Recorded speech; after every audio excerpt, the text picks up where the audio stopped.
A few years ago, I got a $13,000 raise, and I spent almost none of it. Most people think the key to building wealth is making more money, but it's actually more about how you keep your money when you start making more.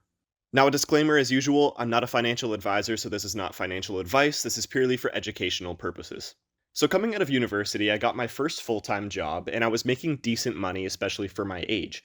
I was learning a lot and working for great people, and I wasn't actively looking to get out of that role because I was enjoying it.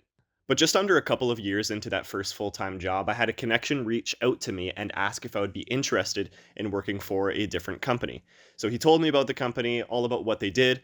I said, you know what, I'd be interested in learning about it because obviously I trusted this connection and trusted that he had my best interest at heart. So I decided that I would entertain the idea. Long story short, I got on a call with the person who owns the business, and it got to the point where they essentially asked what would it take for me to come work for them. So I gave them the number that I would be comfortable with, they accepted it, and that's how I got my $13,000 raise. Now, this was the fork in the road. So I could have, bought a nicer car, I could have, done modifications to my car, I could have gone on more vacations, and overall I just could have improved and upgraded my lifestyle. But instead, I did none of that, and that's how I avoided lifestyle inflation. Lifestyle inflation is when your spending quietly rises every time your income rises. And you find this a lot with people who make a lot of money in different industries where, say for example, someone could be making $750,000 a year, but they're just barely making ends meet. Because all the time that they've got more money and more raises and the income increased, they've quietly increased their life expenses.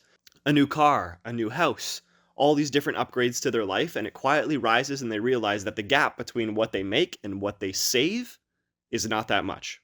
So, for example, a lot of times people will get a raise and they'll say, okay, now it's time for me to get a new phone, or it's time for me to take a big trip, or it's time to get a nicer apartment, or I'm going to start going to fancier restaurants where it costs hundreds of dollars every meal, or anything of that nature. When I got my raise, I asked myself, was I happy with my current lifestyle? And the answer was yes. So why would I increase it? Sure, of course, like I said, I could have upgraded all these things, but I was content with where I was and knew that it would benefit me in the future if I saved that money and invested it. So I did just that. So the main lesson is to pay yourself first. So most people, they get their income, they pay their bills, then they go shopping and do all these extra things, and then whatever is left over goes to savings and maybe goes to investments.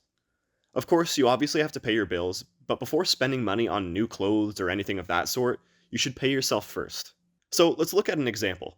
So, like I said, I got a $13,000 raise, and let's say, just for the sake of the argument, everybody's is going to be different depending on where you are, but let's say that's $8,000 after taxes.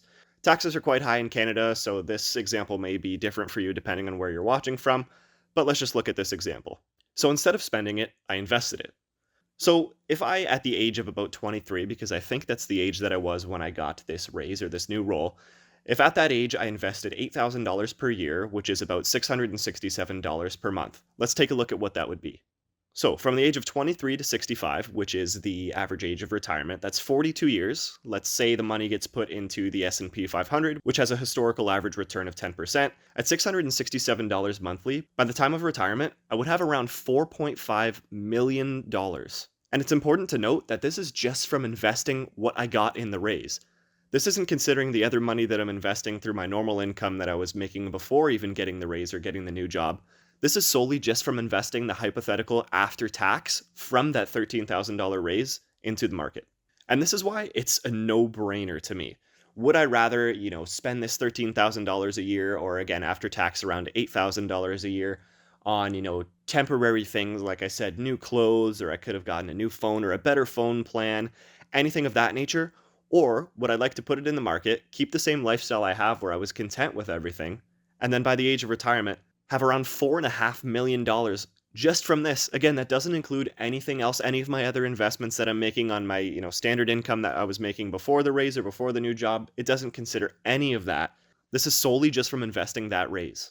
So this doesn't even account for, say, for example, any raises that I have in the future. I'm still in my mid to late 20s, and I'm sure there will be more raises coming, of course, because I'm still young, so I'm going to likely make more money as I get older and as I get more experienced in the workforce. But this is just off of one raise. If I continue to do this, the amount of money that I could have by retirement by trying to focus as much as I can, if possible, of raises into investing is just astronomical. So, when people hear they need to save more money, they usually think they have to sacrifice things.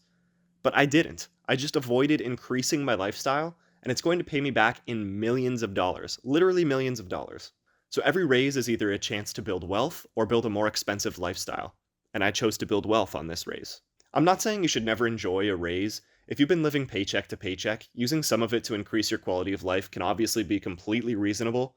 The point is to be intentional with your money. If your lifestyle meets your needs, every raise is just an opportunity to build wealth. And in all of my videos, I talk about how it's so important to really focus on being aggressive when you're young, because life really only gets more complicated as you get older. In my future, I hope to have a wife and kids, and that's going to cost a lot of money. So the more I can be intentional with my money when I'm younger, the more it's going to benefit me in the future. So hopefully you guys learned something from this video. If you have any questions, feel free to leave them in the comment section down below and I'll be happy to answer them. But that's all for today's video. Thank you guys for watching. Subscribe if you haven't already, and I'll see you in the next one.